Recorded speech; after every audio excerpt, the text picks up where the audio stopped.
Chris Statlander is the number one women's wrestler in AEW. There are no questions asked. You cannot ask again. This has cemented her. Not all the other times that she's won matches, including the AEW women's title, which she did win, at All Out.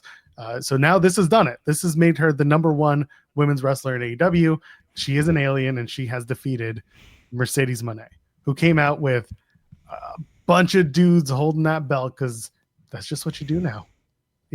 And one dude for every belt, and then there are going to be more belts and more dudes, and eventually it's going to be the entire AEW roster just carrying them belts out for Mercedes. This match, I will say, I know we make the joke this was fine.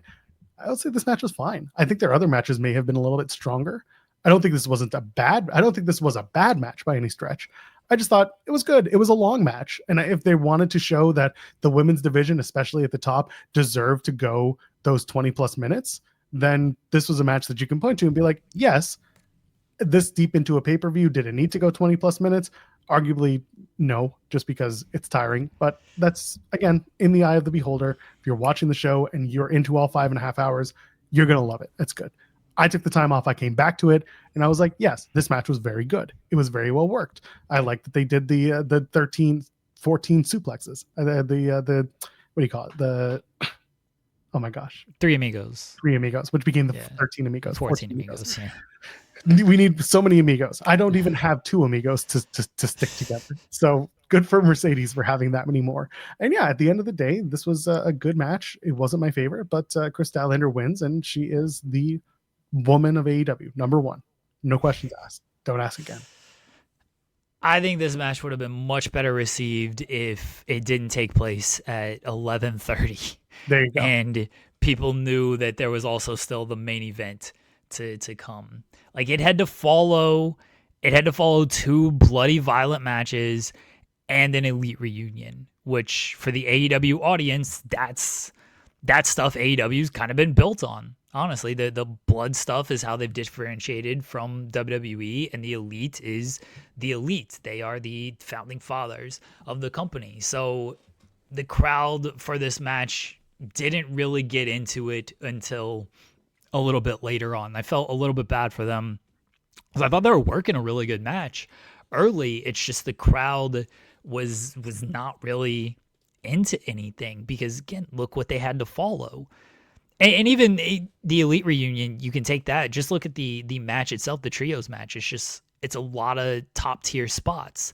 And this was not a match until later on when things started to pick up that they were just going to do a bunch of high spots and everything. They were trying to work a wrestling match, and crowd wasn't here for working a wrestling match at 11:30. They're like, nah.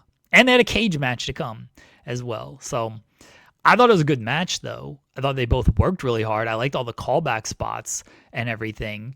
It was unfortunate where they placed this match because I don't think they really stood a chance, given the placement, given the layout, to win over the crowd. The crowd was hit and miss all night as well. There was one match, I don't quite remember what it was, but there was a light smattering. It may have been this match. I apologize if it's not. Maybe someone can tell me. But there was like a light smattering of like, this is awesome.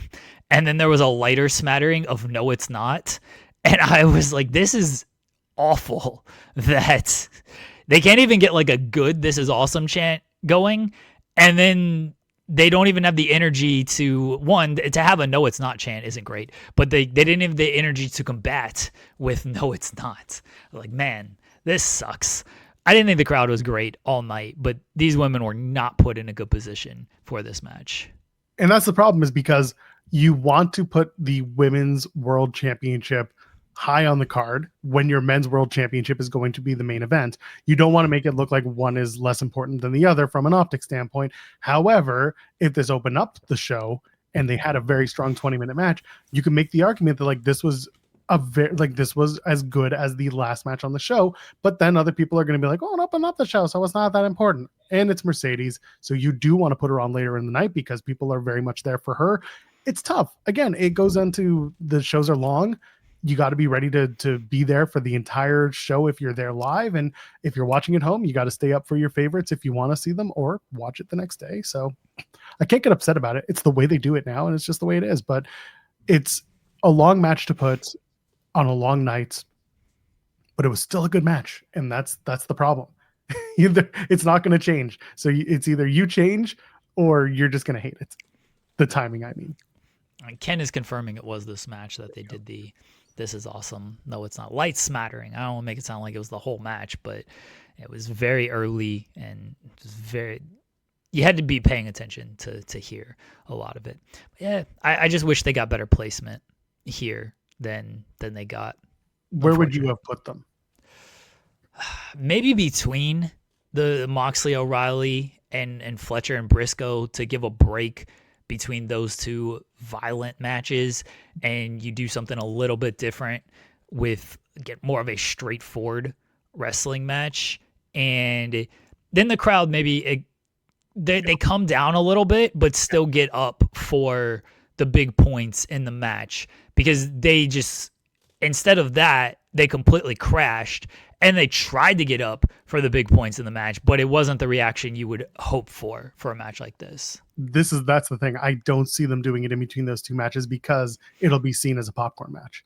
It'll be considered as a break between bloody, gory matches, and therefore not as important. That's the concern I would have. That's why I'm saying put it on first, and then it makes it look like you're bookending your world title matches. And then eventually you will have to get to a point, because fans will want it, that you have a women's world title match main event the show and is the last match on your pay-per-view. And at that point, yes, the men's world title match goes on first, the women go on last. Like, there's a way to do it. It just, you could have done it.